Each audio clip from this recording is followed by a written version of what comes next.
I talismani, perché un amuleto è protettivo. Amuletum è una parola che in qualche modo abbiamo la prima volta con Plinio il Vecchio, che descrive il primo amuleto come un fazzoletto con una mosca dentro e serviva per togliere l'agliella e in qualche modo aiutare la vista, e quindi praticamente è nato così ed ha in qualche modo poteri protettivi, mentre invece il talismano in qualche modo cambia gli eventi della vita. Ad esempio un talismano d'amore.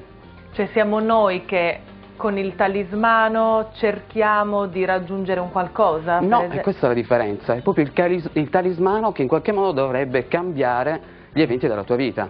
Ma noi gli chiediamo qualcosa? Esatto. Ecco. Inizia un amore e vogliamo che questo amore vada avanti, l'amore va così così, allora deve migliorare, l'amore si chiude e in qualche modo vuoi che rinizi. È molto interessante questo, c'è una canzone che ci fa capire questo, che è una canzone di Rosana, è il talismano. Paolo, tu mi puoi aiutare?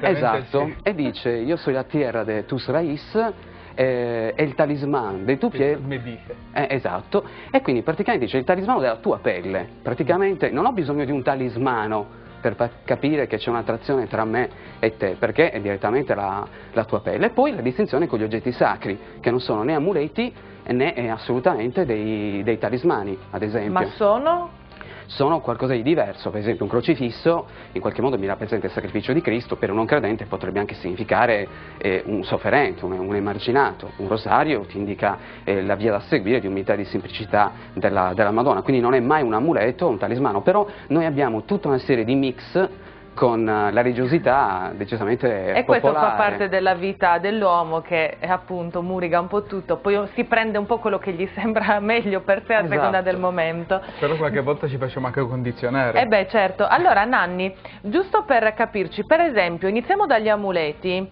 indicaci alcuni amuleti che tu hai riprodotto seguendo naturalmente i dettami della tradizione sarda. Sì. Adesso io mi allaccio subito al discorso che avevamo. Indicaceli e facceli vedere. Sì, ecco, i paperis, perché parlavamo di carte e di tutto. Era questa teca dove all'interno ci si mettevano delle cose più bizzarre, ci si mettevano o delle confessioni, oppure delle preghiere, oppure delle formule magiche. E questo era un amuleto? Sì.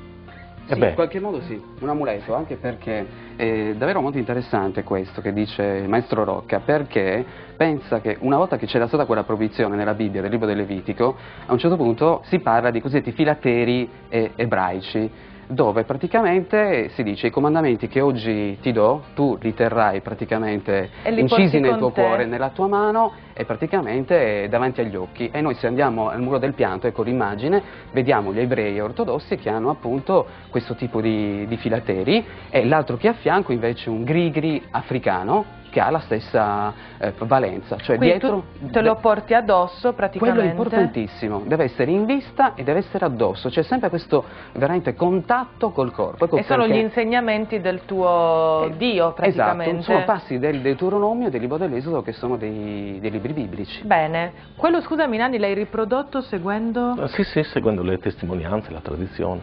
Ecco, altri Poi esempi? Se voi vogliamo parlare di altri eventi, iniziamo da tenera età. Ad esempio da noi un po' in tutta la Sardegna, sto parlando di su Pinadeddu, Sebeggia, Sebezze, Saprede Soguliao, ha circa 18 nomi, uno diverso dall'altro, è uno degli amuleti che troviamo un po' in tutta la Sardegna. Ci si inizia a portarlo addosso a una tenera età. Lo mettevano sul petto all'altezza del cuore per proteggere la sua protezione. Lo mettevano già al bambino proprio sì, quando nasceva, dopo pochi giorni? Sì. La parola pinna, da muro, al riparo da un muro, cioè quando la persona che lo indossava veniva colpito da malocchio, la pietra si spaccava, aveva solto il suo